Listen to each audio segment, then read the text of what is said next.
Hi, hello all. Welcome to our channel Naavin Rusi. இன்னைக்கு நம்ம பார்க்க போற ரெசிபி ஆனியன் புதினா சட்னி. வாங்க எப்படி பண்றதுன்னு பார்க்கலாம். தேவையான பொருட்கள் நான் வந்து ஒரு கைப்பிடி நிறைய புதினா எடுத்துர்க்கேன்.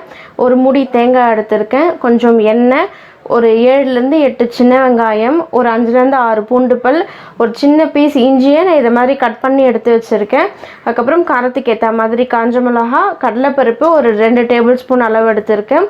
உளுத்தம்பருப்பு, கடுகு, இதுக்கு தேவையான அளவு உப்பு, ஒரு சின்ன நெல்லிக்காய் சைஸ் வந்து புளி எடுத்திருக்கேன். அப்புறம் கொஞ்சம் மஞ்சப்பொடி. வாங்க இது எப்படி பண்ணுறதுன்னு பார்க்கலாம். இப்போ நம்ம ஃபஸ்ட்டு ஒரு பேனில் ஒரு 1.5 டேபிள் ஸ்பூன் அளவு எண்ணெய் விட்டுக்கலாம்.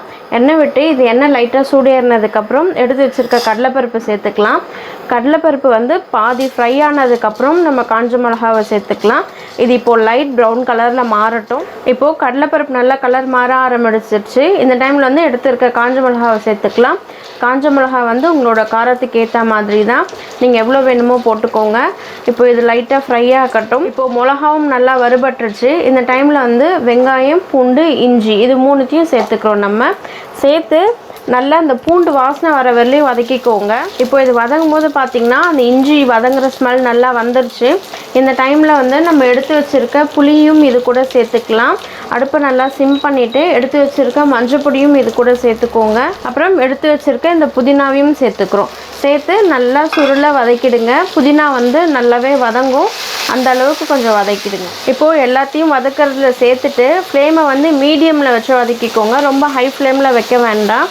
இப்போது வந்து நம்ம எடுத்து வச்சுருக்க உப்பையும் இதில் கொஞ்சம் சேர்த்துக்கலாம்.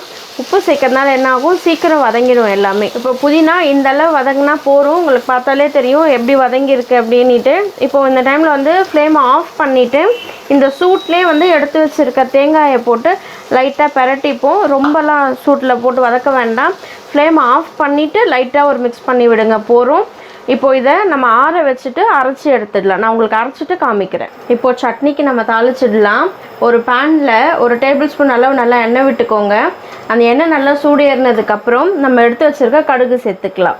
எண்ணெய் நல்லா சூடேறிடுச்சு. இந்த டைமில் வந்து எடுத்துருக்க கடுகு சேர்த்துக்கலாம். அந்த கடுகு நல்லா பொரிஞ்சதுக்கப்புறம் உளுத்தம்பருப்பு போட்டு செவக்க வச்சு எடுத்து நம்ம ட்ரான்ஸ்ஃபர் பண்ணிக்கலாம். இப்போது கடுகு நல்லா பொரிக்க ஆரம்பிச்சிருச்சு. இந்த டைமில் வந்து எடுத்துருக்க உளுத்தம்பருப்பை சேர்த்துக்கலாம். இப்போ உளுத்தம்பருப்பும் செவந்துடுச்சு.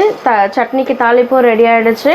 இப்போ நம்ம சட்னியை பார்த்துடலாம். நமக்கு சட்னியும் ரெடி ஆகிடுச்சு. இப்போ தாளித்து வச்சுருக்க தாளிப்பை இது கூட நம்ம சேர்த்துக்கலாம். அவ்வளோதான். இந்த ரெசிபி உங்களுக்கு பிடிச்சிருந்ததுன்னா மறக்காம என்னோட கமெண்ட் செக்ஷனில் கமெண்ட் பண்ணுங்கள்.